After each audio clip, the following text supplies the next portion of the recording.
your old friend's back. 50 years I've been waiting for this night. Just to see him again. The Texas Chain Saw Massacre exists as one of the most unsettling and influential horror stories ever imagined, a film that does not rely on elaborate mythology or supernatural elements, but instead grounds its terror in a raw, almost documentary-like sense of realism.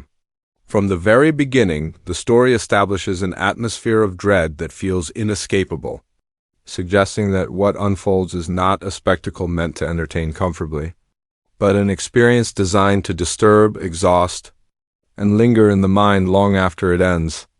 The film presents horror as something dirty, chaotic, and brutally human, rooted in isolation, decay, and the collapse of normal social order.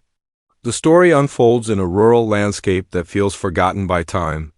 Vast stretches of empty land, sun-scorched roads, and dilapidated houses create a sense of abandonment that immediately puts the audience on edge. This setting is not merely a backdrop but a character in itself, reflecting neglect, economic decline, and a sense of being cut off from help or civilization. The environment reinforces the idea that once the characters enter this space, escape becomes not just difficult but uncertain from the start. At the center of the narrative is a group of young travelers embarking on what initially seems like a simple journey. Their conversations are casual, filled with youthful energy and curiosity, creating a sharp contrast with the nightmare that awaits them. This sense of normalcy is essential to the film's impact, as it makes the descent into horror feel abrupt and cruel rather than gradual or predictable. The audience is allowed just enough time to connect with these characters before that connection is violently threatened. One of the most unsettling elements of the story is how quickly things turn wrong. There is no long build-up filled with obvious warnings. Instead, danger arrives suddenly, often without explanation. This unpredictability mirrors real-life fear, where threats do not always announce themselves clearly. The film avoids traditional suspense cues, choosing instead to let silence, awkward encounters, and uncomfortable pauses create tension. The result is a constant feeling that something is off, even before the true horror is revealed. The antagonist emerges not as a supernatural monster, but as a terrifyingly physical presence.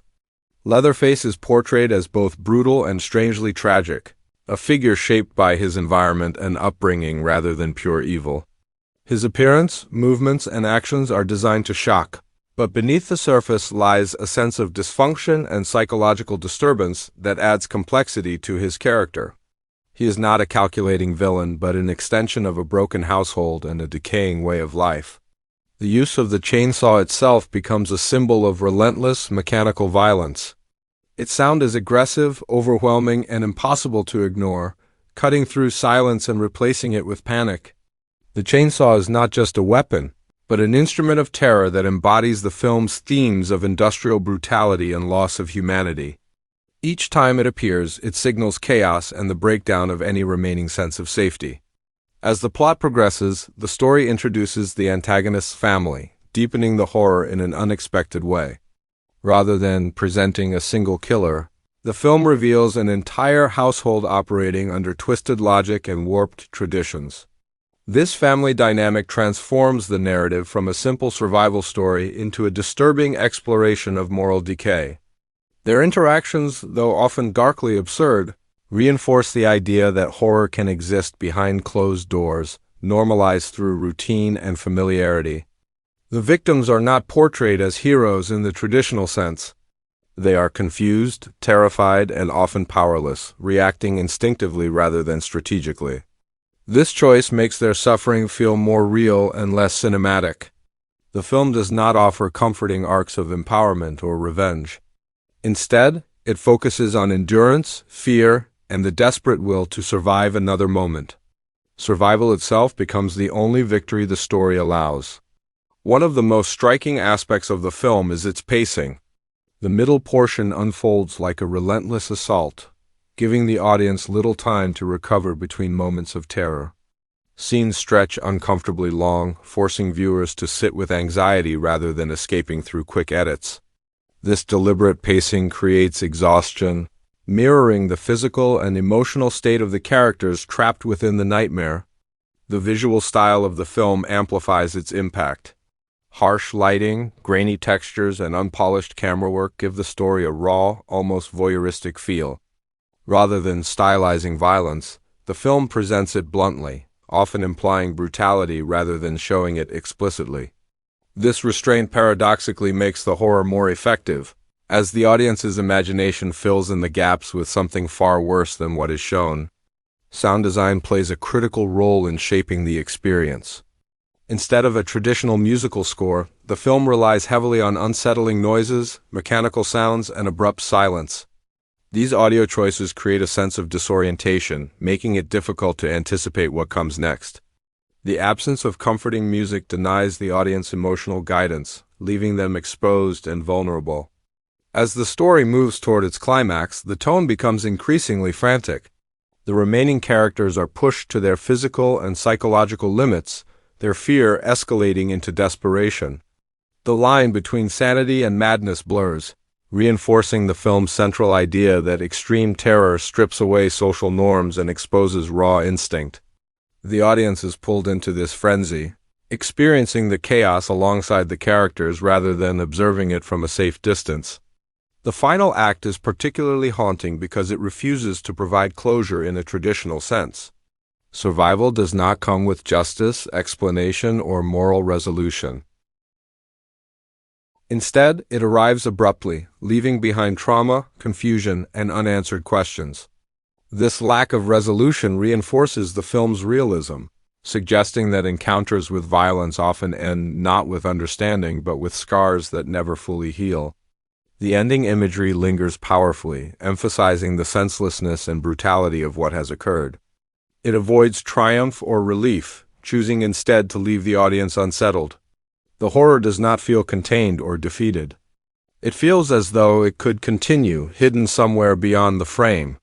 This open-endedness contributes significantly to the film's lasting impact. The Texas Chain Saw Massacre also functions as a reflection of social anxieties.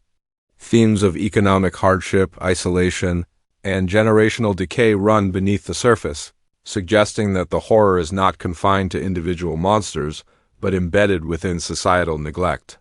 The film implies that when systems fail and communities collapse, something monstrous can grow in the void. The portrayal of violence is particularly disturbing because it feels personal rather than theatrical. There are no elaborate action sequences or stylized confrontations. Instead, the violence is abrupt, messy, and deeply uncomfortable. This approach strips away the entertainment aspect often associated with horror, replacing it with something closer to fear and revulsion. Over time, the film has come to be seen not just as a horror story, but as a cultural statement. Its influence can be felt across generations of filmmakers and audiences, reshaping expectations of what horror can be. It demonstrated that fear does not require excessive gore or supernatural explanations, but can emerge from atmosphere, character, and the suggestion of real-world cruelty. The legacy of the film is tied to its ability to disturb without relying on spectacle. Viewers often remember how it made them feel rather than specific plot details. That emotional impact is a testament to its craftsmanship and its willingness to push boundaries without compromise. The film does not seek approval or comfort. It demands endurance. Ultimately, the Texas Chain Saw Massacre is a story about vulnerability. It exposes how fragile safety can be, how quickly normal life can collapse, and how terrifying it is to face violence without reason or mercy. It reminds audiences that horror does not always come from the unknown, but sometimes from the very real consequences of neglect, cruelty, and human breakdown. By refusing to soften its edges or provide easy answers, the film secures its place as a defining work of horror cinema. It is not a story meant to be enjoyed lightly or forgotten easily. Instead, it stands as an experience that challenges, unsettles, and endures, leaving behind an uneasy awareness that some horrors do not end neatly and some screams echo long after the sound has faded.